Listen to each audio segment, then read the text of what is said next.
Olá a todos e a todas, espero que estejam todos bem. O meu nome é Regiane da Lazuana, eu sou professora do Departamento de Geomática e nessa videoaula nós vamos falar sobre irradiação.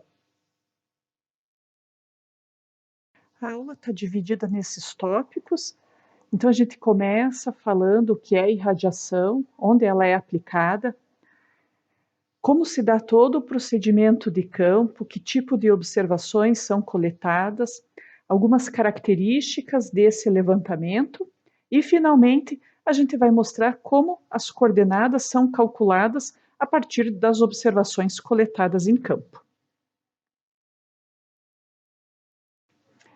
Então, a irradiação, junto com a poligonação e a interseção, são métodos de levantamento topográfico planimétrico. Então, nesses métodos, o que se visa é a determinação de coordenadas planimétricas ou coordenadas horizontais, geralmente x e y, dos pontos de interesse em campo. Então, dentre esses três métodos de levantamento topográfico, a irradiação é o mais simples dos métodos de levantamento topográfico planimétrico. E ele é largamente utilizado no levantamento de detalhes. Então, esses detalhes, que são os pontos de interesse aos quais a gente quer calcular as coordenadas, eles são constituídos por todas as feições que existem no terreno, cuja posição é importante de ser representada na planta. Então, árvores, calçadas, meio-fio, as edificações existentes no terreno, postes, as caixas de passagem, bocas de lobo, os próprios vértices das divisas dos lotes que estão murados ou cercados, entre uma infinidade de outros exemplos que se caracterizam como detalhes. Então, qual é o procedimento de campo que me permite a determinação das coordenadas dos detalhes? Bom, no método da irradiação, a gente vai instalar o equipamento sobre um ponto topográfico de coordenadas conhecidas. O meu equipamento pode ser um teodolito ou, mais modernamente, pode ser uma estação total. Então, eu vou estacionar o equipamento sobre um ponto topográfico de coordenadas conhecidas e vou orientar o equipamento em outro ponto de coordenadas conhecidas. Então, esses dois pontos, o ponto onde eu estaciono o equipamento e o ponto onde eu oriento o equipamento, eles formam no campo uma linha de referência ou uma direção de referência conhecida. A coordenada desses dois pontos, ela geralmente é determinada num levantamento topográfico pelo método da poligonação.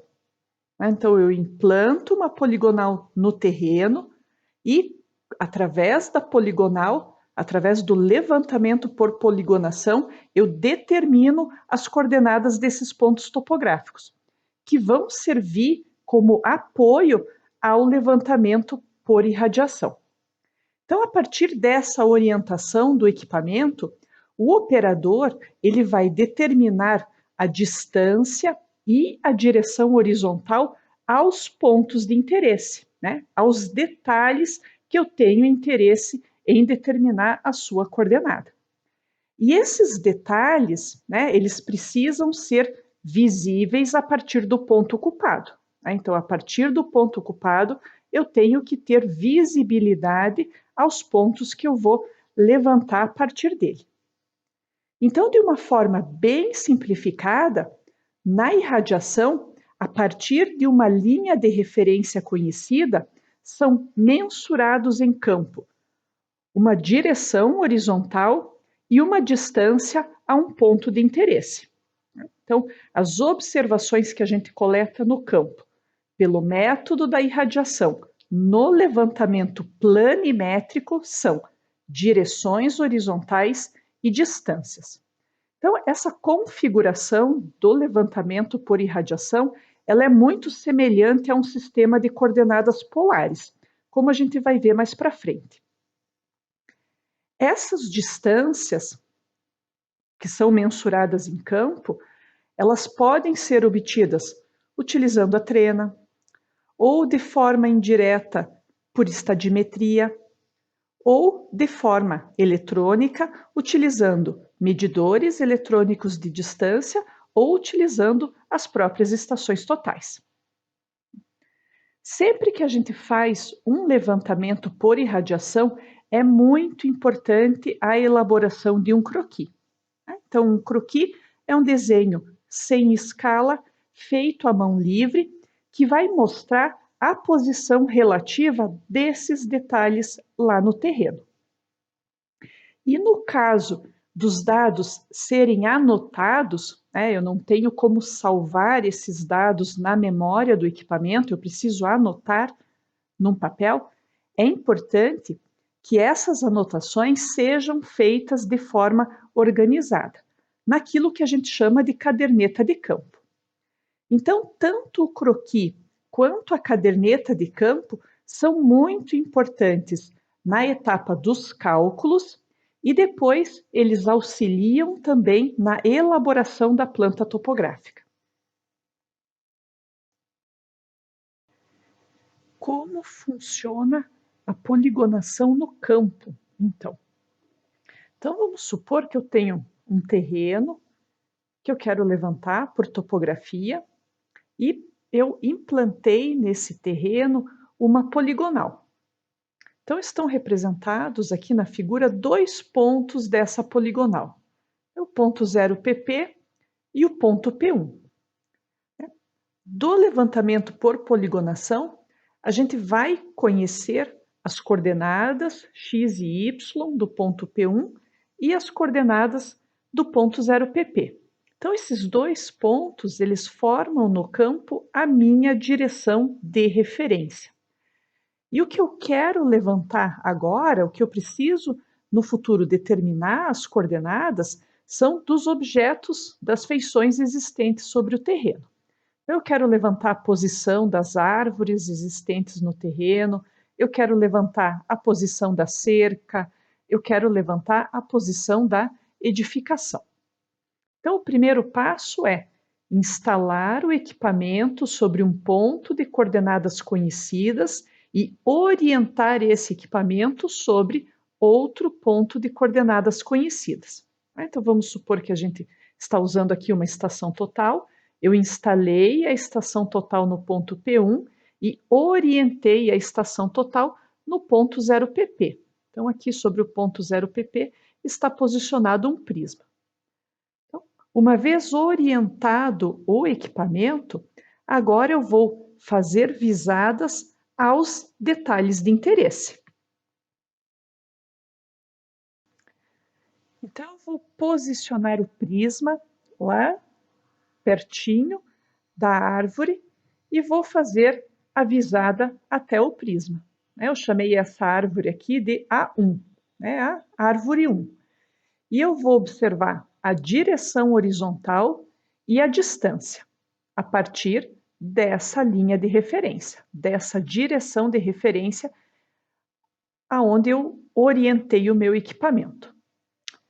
Feito isso, eu vou tirar o prisma aqui dessa árvore e vou posicionar o prisma no outro detalhe que eu quero levantar. Então, aqui eu posicionei o prisma lá no pé da árvore 2, que eu chamei de A2. E, novamente, eu vou fazer pontaria ao prisma e vou determinar a direção horizontal e a distância até essa árvore 2. Depois eu mudei o prisma de lugar e coloquei o prisma lá no vértice da minha edificação. E eu chamei esse vértice da edificação de E1. Novamente, faço pontaria ao prisma e obtenho uma nova direção horizontal e uma nova distância até o vértice da edificação.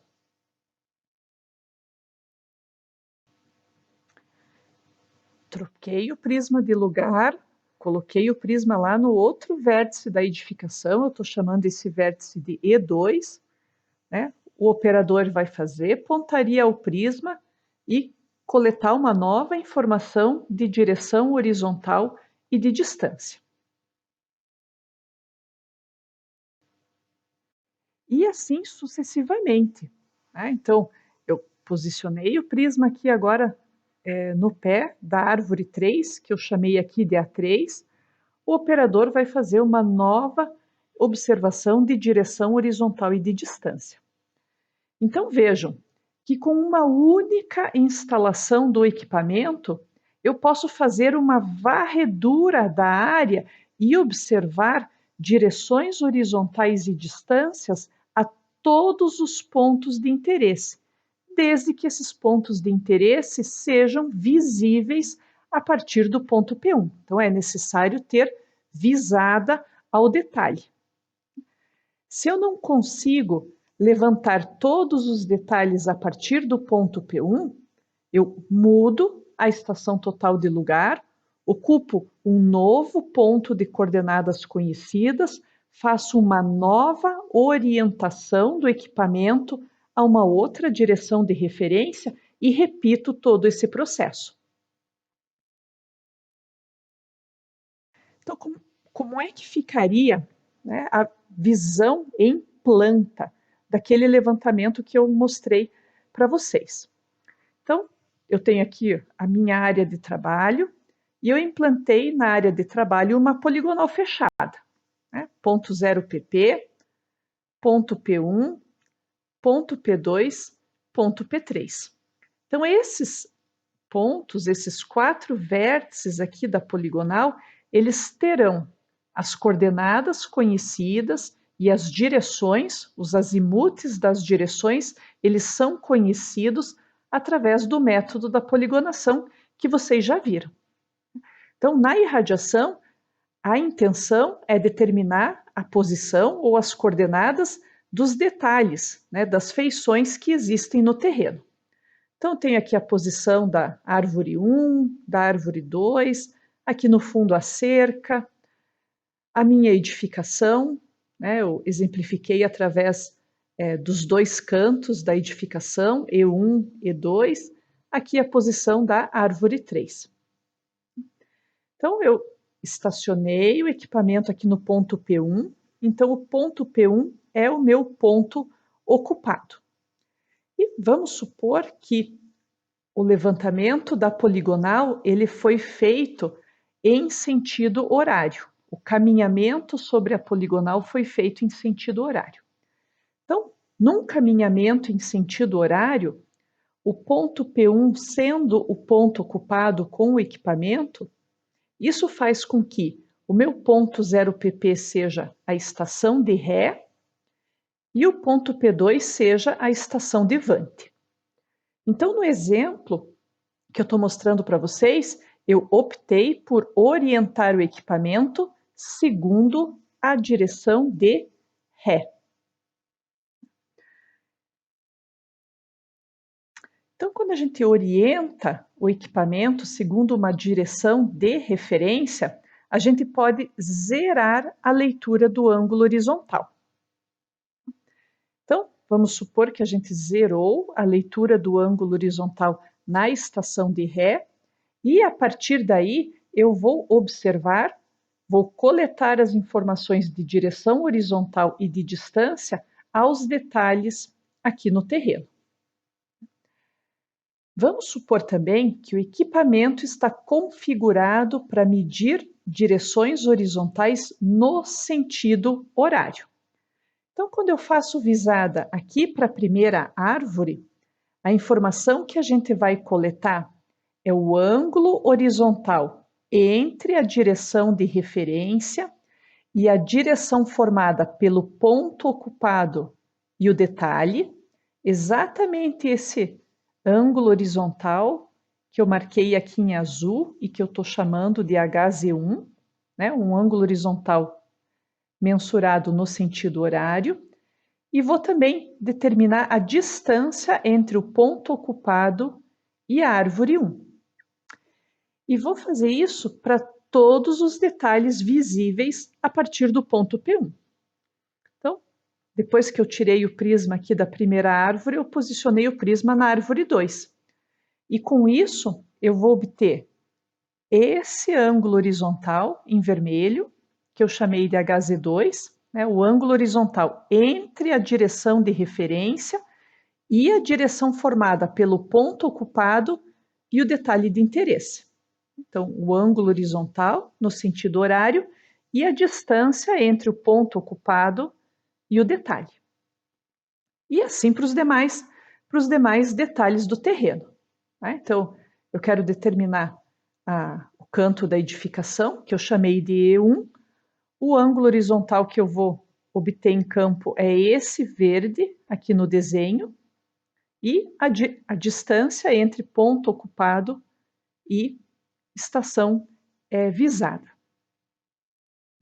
Então, essas são as informações, né, que a gente coleta em campo num levantamento planimétrico por irradiação.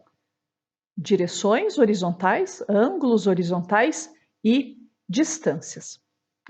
Se a partir do ponto P1 eu consigo visada a todos os detalhes de interesse, com uma única ocupação do equipamento eu consigo levantar todos os detalhes existentes no terreno. Caso eu não enxergue algum detalhe a partir do ponto P1, eu posso tirar a estação total do ponto P1 e instalar ela em outro ponto da poligonal, por exemplo, aqui no ponto P3. Né? Oriento ela na ré, e a ré do ponto P3 é o ponto P2, né? E a partir, então, dessa direção de referência, eu vou observar ângulos horizontais e distâncias aos demais detalhes que são visíveis a partir do ponto P3. Como eu comentei com vocês, a organização desses dados ela é bastante importante. Então, geralmente, né, para um levantamento por irradiação que envolve só planimetria, o que a gente precisa anotar?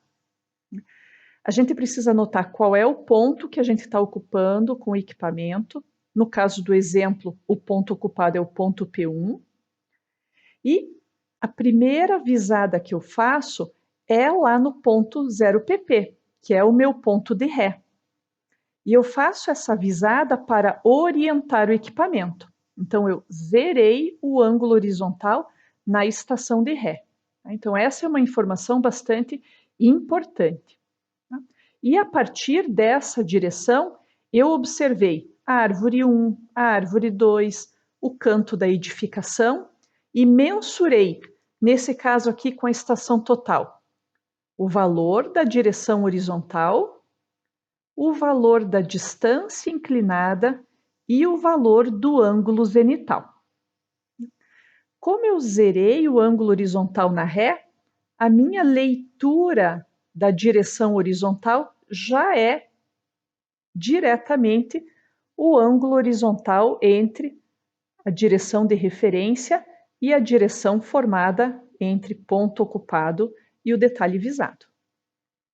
Então vejam que o croquis do levantamento ele é bastante importante porque ele me ajuda, né, a visualizar a posição relativa desses detalhes.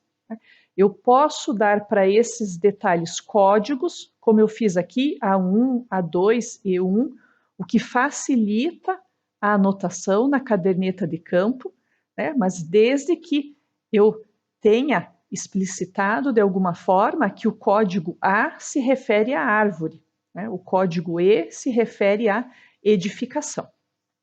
No caso desse exemplo aqui.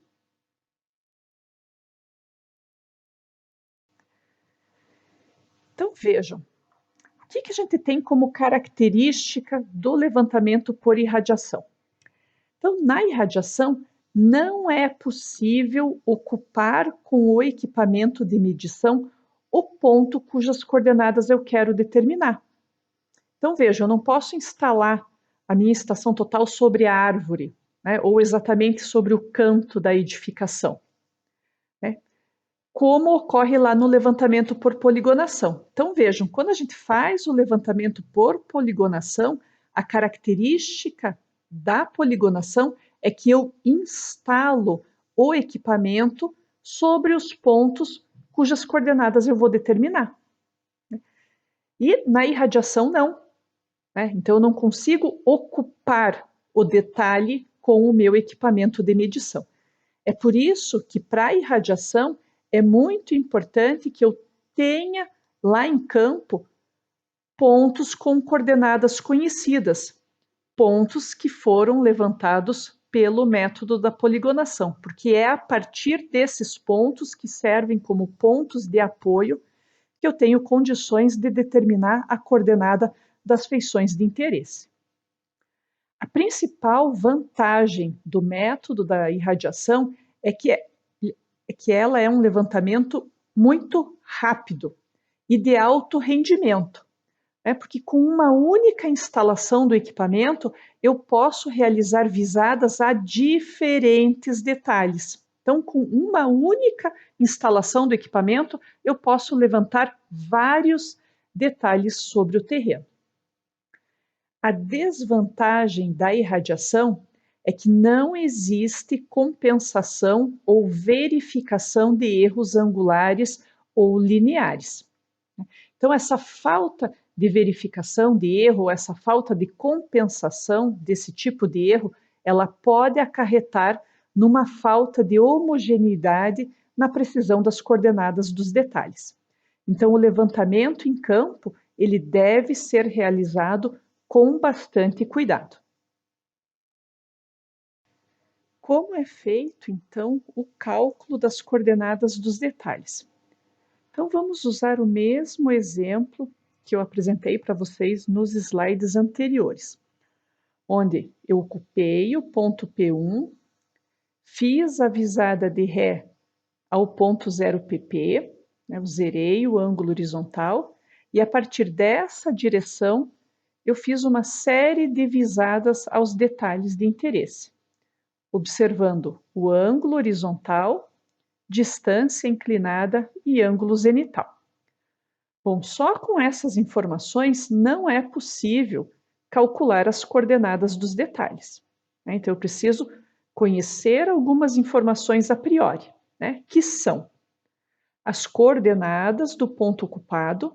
Então, eu conheço coordenada x, coordenada y do ponto P1, que é o ponto onde eu estacionei o meu equipamento, e eu conheço o azimute da direção 0 pp P1.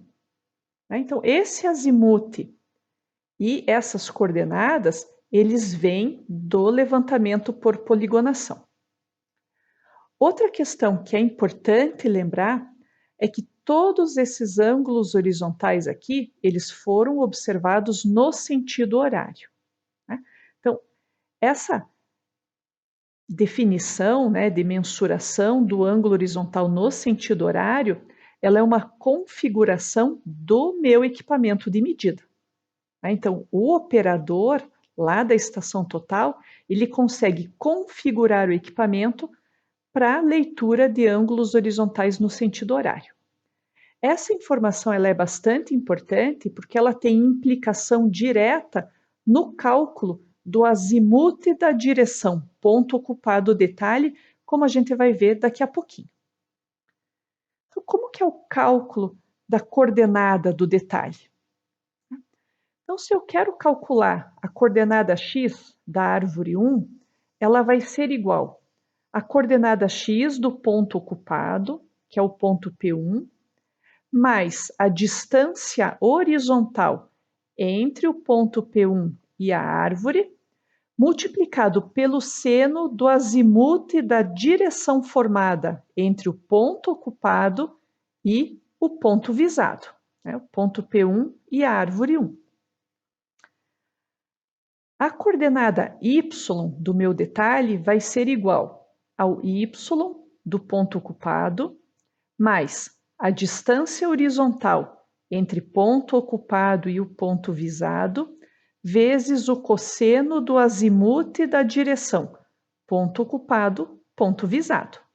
né? Então, essas fórmulas são as fórmulas gerais para cálculo de coordenadas a partir de um ponto de coordenadas conhecidas, da distância, horizontal entre o ponto ocupado e o ponto visado e seno ou cosseno do azimute da direção formada entre ponto ocupado e ponto visado. Então, a gente pode dividir o cálculo da coordenada desses detalhes em algumas etapas. Então, numa primeira etapa, o que eu devo fazer é horizontalizar as distâncias. Então, o cálculo da coordenada depende das distâncias horizontais, só que o que eu coletei em campo são distâncias inclinadas e ângulos zenitais. Então, a distância horizontal, ela é a distância inclinada vezes o seno do ângulo zenital. Então, a primeira distância horizontal, entre o ponto P1 e a árvore 1, vai ser a distância inclinada, 52,315, que multiplica o seno do ângulo zenital, que é 89,10. Então, fazendo essa conta, eu chego na primeira distância horizontal de 52,309 metros. E eu vou fazer esse mesmo cálculo para as demais distâncias. Então, vou calcular a distância horizontal entre o ponto P1 e a árvore 2, é a distância inclinada, vezes o seno do ângulo zenital. Então, isso gera uma distância horizontal de 63,932 metros. E, finalmente, a distância horizontal entre o ponto P1 e o canto da edificação que eu chamei de E1. É a distância inclinada vezes o seno do ângulo zenital. Então, realizando essa conta, a gente chega num valor de distância horizontal de 74,754 metros. Então, essa parcela da fórmula eu já tenho. Eu tenho a distância horizontal entre o ponto ocupado e os detalhes. Eu conheço as coordenadas x e y do ponto P1, porque isso é dado do problema. E o que eu preciso determinar agora, antes de calcular as coordenadas dos detalhes, é determinar o azimute das direções formadas entre o ponto ocupado, o ponto P1 e os meus detalhes. Então, o cálculo do azimute dessa direção, ele é um transporte de azimute, como vocês já viram lá na poligonação. Então, o cálculo dos azimutes, ele é dado da seguinte forma. Então, o azimute da direção P1 a 1, ele é igual ao azimute da direção anterior, que é a direção 0ppP1, mais o ângulo horizontal menos 180 graus. Então, vejam, mais ângulo horizontal menos 180 graus caracteriza-se, né, ou a fórmula desse jeito caracteriza-se quando esses ângulos horizontais aqui são medidos no sentido horário. Então, para ângulos horizontais horários, eu tenho mais o ângulo horizontal menos 180. Então, esse azimute da direção 0ppP1, ele também é conhecido lá do levantamento por poligonação, ou porque as coordenadas do 0pp e do ponto P1 são conhecidas. Esse ângulo horizontal é o ângulo horizontal que eu observei no campo. Então, eu posso substituir esse ângulo horizontal pelos valores observados em campo. Então, o primeiro azimute que eu vou calcular é o da direção P1, árvore 1. Então, eu conheço esse azimute, 284 graus, o ângulo horizontal é esse valor aqui, 294, menos 180. Uma coisa que a gente tem que tomar cuidado no cálculo do azimute é que essa fórmula aqui, ela pode resultar em valores negativos ou valores maiores que 360. E a gente sabe, a priori, que um azimuth varia de 0 a 360 graus. Então, toda vez que a gente aplica essa fórmula aqui e que resulta num ângulo negativo, a gente automaticamente tem que somar 360 a esse resultado. Ou, se ao aplicar a fórmula aqui do transporte do azimuth, a gente chegar num valor maior que 360, que é o caso dessa conta aqui, eu automaticamente preciso tirar 360 desse valor. Então, essa conta aqui vai dar maior que 360. Então, do resultado, eu tiro 360 e chego nesse valor de azimuth aqui, de 38 graus, 47 minutos, 47 segundos. Tá? Então, isso é uma questão que a gente precisa sempre lembrar. Né? O azimuth, ele varia de 0 a 360 graus. O próximo azimuth que a gente tem que calcular é da direção P1 a 2. Então, a fórmula é o azimuth da direção anterior, né, e a direção anterior é a direção 0ppP1, mais o segundo ângulo horizontal menos 180. Né? Então, substituindo os valores, o azimuth da direção conhecida é 284 graus, o segundo ângulo horizontal para a árvore 2 está aqui na minha caderneta de campo, 315 graus, menos 180.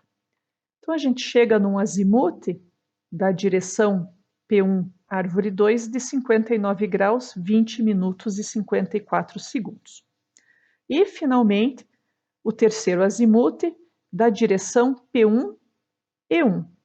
Né? É o azimuth 0ppP1, mais o ângulo horizontal observado, menos 180.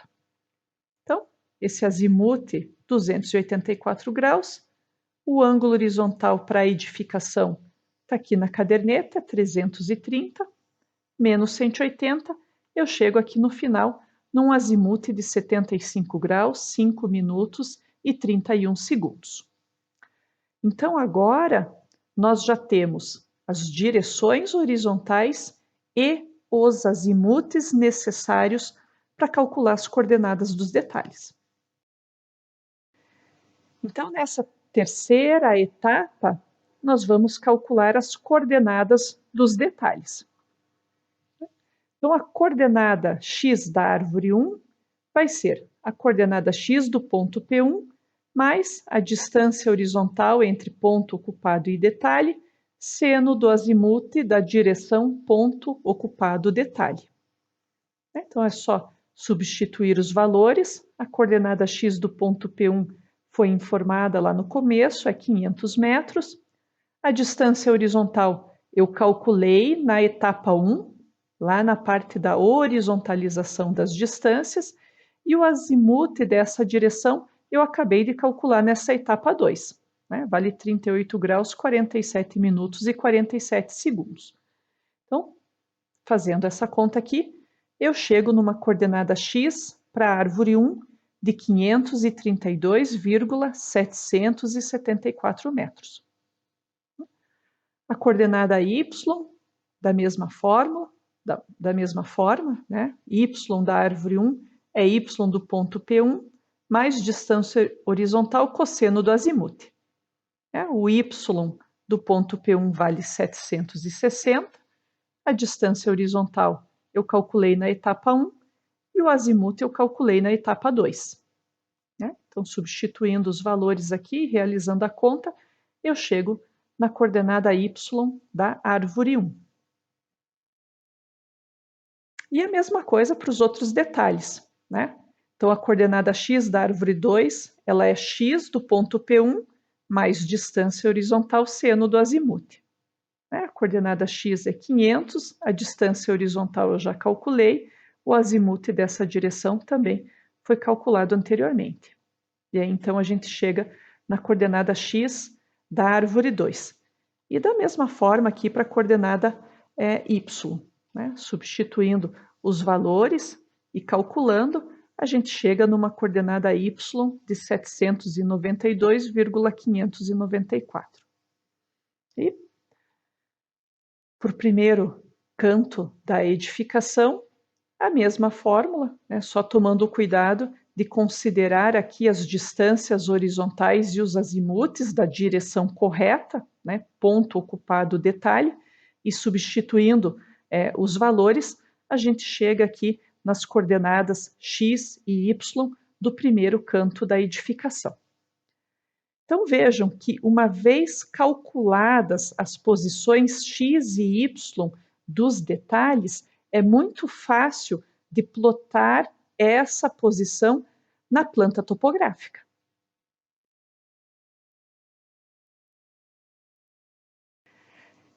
Mas uma coisa a gente precisa tomar bastante cuidado no levantamento por irradiação, né? E aí a gente tem que pensar um pouquinho. No meu exemplo, né, eu orientei o equipamento na ré e medi ângulos horizontais no sentido horário. Mas o que aconteceria se eu tivesse orientado o meu equipamento na avante, né?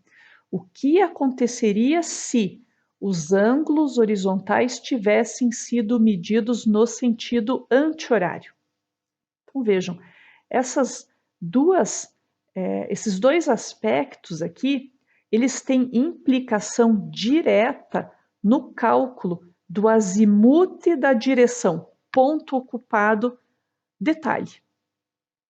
Então, a fórmula que eu mostrei para vocês ali do cálculo do azimute, ela funciona, né, para o equipamento orientado na ré, ângulo horizontal medido no sentido horário, né? Alterando, né, a orientação do equipamento, alterando o sentido de medida do ângulo horizontal, eu tenho que tomar cuidado lá no cálculo dos azimutes, né? A etapa 2 que eu mostrei ali no exemplo para vocês.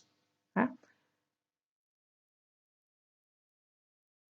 Então, eu indico como referência para o levantamento por irradiação a apostila de topografia, né, que faz parte da bibliografia da disciplina. Lá na apostila existem alguns exercícios já resolvidos do método da irradiação, e eu aconselho vocês a darem uma olhada nesses exercícios como complementação a essa aula de hoje. Por hoje é isso. Qualquer dúvida sobre o levantamento por irradiação, vocês podem procurar o professor da disciplina de vocês, o professor da turma de vocês, ou qualquer um dos membros da equipe de professores de topografia e levantamentos do Departamento de Geomática. Fiquem bem, até uma próxima, pessoal!